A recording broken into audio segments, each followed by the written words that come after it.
Selamat datang kembali di channel Audian Audina. Kali ini saya bakal coba membahas mengenai Ryomen Sukuna berdasarkan legenda aslinya dari mitologi Jepang sana. Jadi pantengin sampai akhir ya video ini, karena saya berani jamin pembahasan kali ini benar-benar menarik banget. Jangan lupa di subscribe juga buat yang belum. Lalu sekarang kita langsung mulai aja.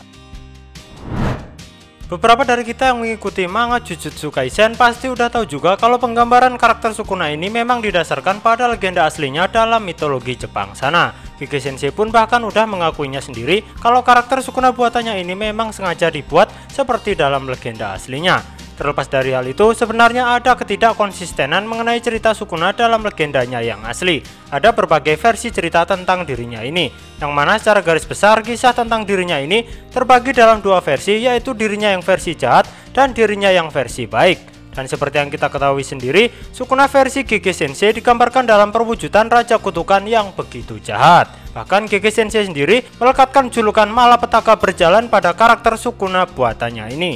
Nah, karena kita setidaknya udah dapat gambaran Sukuna yang versi jahat dari buatan Gege Sensei ini, jadi saya di sini bakal menceritakan pada kalian Sukuna versi baiknya terlebih dahulu.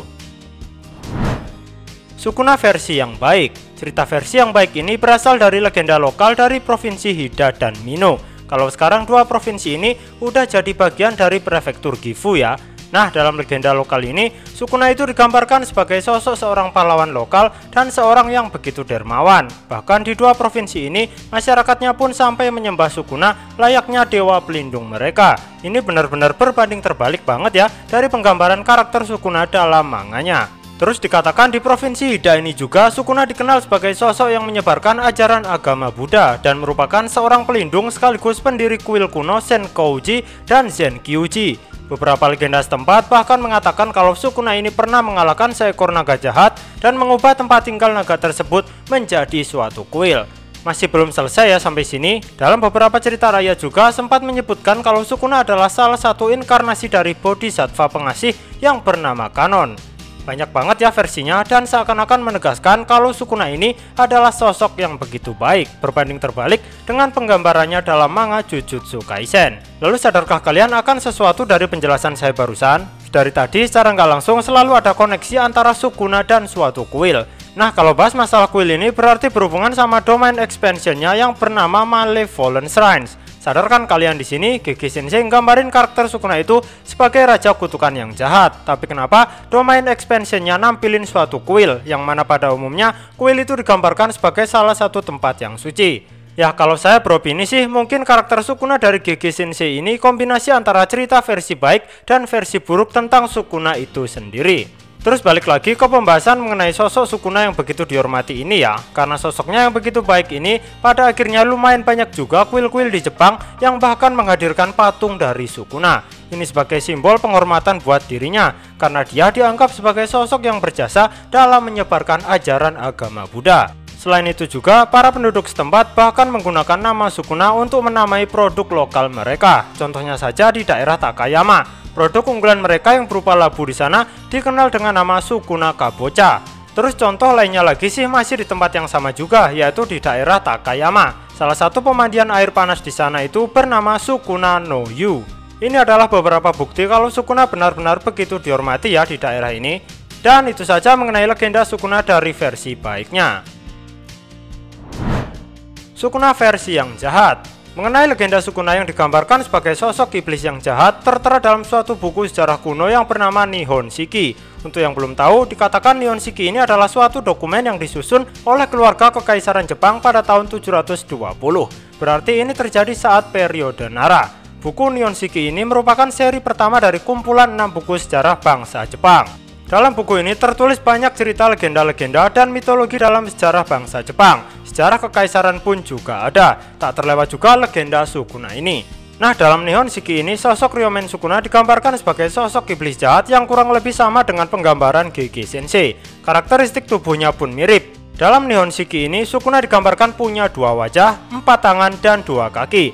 Terus dikatakan kalau dengan 4 tangannya ini dia bisa membawa pedang, busur dan anak panahnya sekaligus. Tinggi Sukuna dalam legendanya ini pun digambarkan setidaknya mencapai tinggi 3 meter.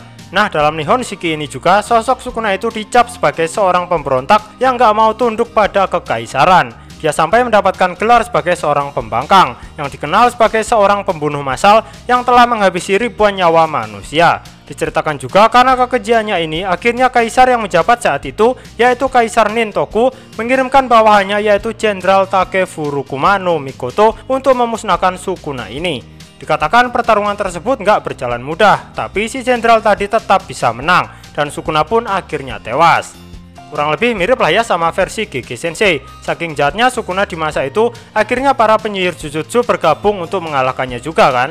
Nah, sampai sini sadar sesuatu nggak kalian? Dari penjelasan saya di awal-awal video tadi, saya bilang kan kalau penduduk lokal Provinsi Hida dan Mino itu menggambarkan Sukuna sebagai sosok yang begitu baik. Tapi dalam versi Nihon Shiki barusan, yang mana itu adalah buku sejarah ciptaan keluarga kekaisaran, Sukuna itu digambarkan sebagai sosok orang yang jahat. Jadi gampangnya gini, penduduk lokal di zaman itu menganggap Sukuna itu orang baik, tapi pemerintahan di zaman itu menganggap Sukuna orang jahat. Nah, bisa kalian simpulkan sendiri udah. Terus akibat inkonsistensi cerita mengenai Sukuna ini, akhirnya muncul suatu teori di sini. Teori ini mengatakan kalau di era itu Sukuna mungkin adalah suatu penguasa atau tuan tanah di Provinsi Hida. Lalu suatu ketika dikatakan kalau keluarga kekaisaran Yamato pergi menyerang dan berusaha merebut tanah di daerah Provinsi Hida ini. Dalam penyerangan tersebut, mereka menyebarkan propaganda kalau Sukuna ini adalah sosok iblis jahat yang meneror penduduk di provinsi tersebut.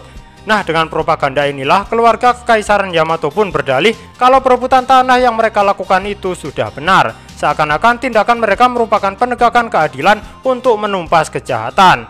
Teori ini pun dirasa cukup akurat sih, ya mengingat Nihon Shiki ini disusun oleh keluarga kekaisaran. Jadi secara nggak langsung pasti adalah andil dari keluarga kekaisaran Yamato untuk membuat kisah keburukan tentang Sukuna ini. Terus legenda Sukuna versi jahat ini masih ada yang lain ya, dan kali ini bersumber dari hasil wawancara GG Sensei dengan Mando Kobayashi. Dalam wawancara itu, GG Sensei mengaku kalau salah satu inspirasi karakter Sukuna buatannya ini berasal dari legenda lokal pada tahun 2005, di mana pada tahun itu pernah ada mayat mumi bermuka 2, berlengan 4, dan berkaki 2. Mirip banget kan ya sama Sukuna? Terus dikatakan juga kalau orang-orang yang pernah melihat mayat mumi ini dirumorkan kalau setelahnya mereka bakal mengalami kesialan. Bahkan katanya ada yang sampai mengalami kematian.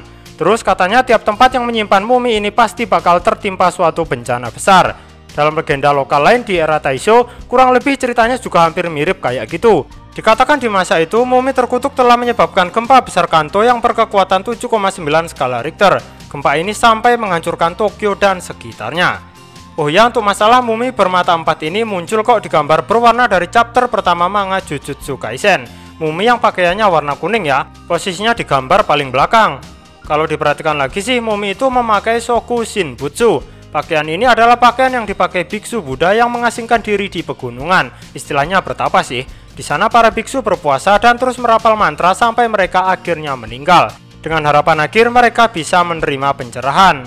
Ceritanya mereka di sini itu juga berpuasa, tapi bukan berarti nggak makan apapun ya. Kurang lebih mereka ini hanya makan biji-bijian, sehingga akhirnya tubuh mereka mengerut seperti mumi, tapi mereka tahan terhadap pembusukan. Hal inilah yang membuat wujud mumi mereka utuh dan tetap bertahan sampai berabad-abad. Kayaknya sih inspirasi GG Sensei dalam membuat mumi jari tangan Sukuna berasal dari sini. Lanjut lagi ya, masih ada teori lain lagi tentang Sukuna ini. Dikatakan kalau Ryomen Sukuna itu adalah simbol persaudaraan, tepatnya saudara kembar. Katanya ini merujuk pada Ousu no Mikoto dan Ousu no Mikoto. Mereka dikenal sebagai Yamato Takeru no Mikoto dan saudaranya. Mereka berdua ini adalah anak kembar dalam sejarah Jepang kuno. Terus teori lain lagi juga mengatakan bahwa Ryomen Sukuna ini bisa saja mengacu pada anak dari Kaisar Chuai. Mereka adalah Kagosaka no Miko dan Oshikuma no Mikoto. Kebetulan saja kisah kedua bersaudara ini sangat terkait erat dengan Provinsi Hida dan Mino.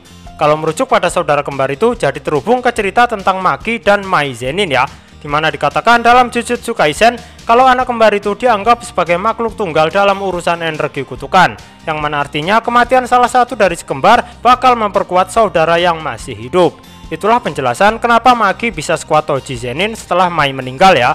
Terus akhirnya karena masalah kekuatan dari saudara kembar ini mulai terkuak, akhirnya muncul juga suatu teori bahwa kemungkinan Sukuna itu sebenarnya sudah memakan saudara kembarnya saat dalam rahim ibunya dulu. Mungkin itu juga sih alasan kenapa dia bisa jadi raja kutukan yang sekuat ini. Nah, itu semua pembahasan yang bisa saya berikan di sini. Bisa dikatakan simpang siur ya legenda Sukuna ini. Ada yang bilang dia baik, ada yang bilang dia jahat. Tapi mungkin ya itu juga sih malahan yang membuat cerita Sukuna dalam serial Jujutsu Kaisen ini disukai banyak orang. Oke, seperti biasa, jika ada yang kurang silahkan kalian tambahkan. Dan jika ada yang salah silahkan kalian koreksi. Cek juga video saya yang lain. Terima kasih banyak dan sampai jumpa lagi.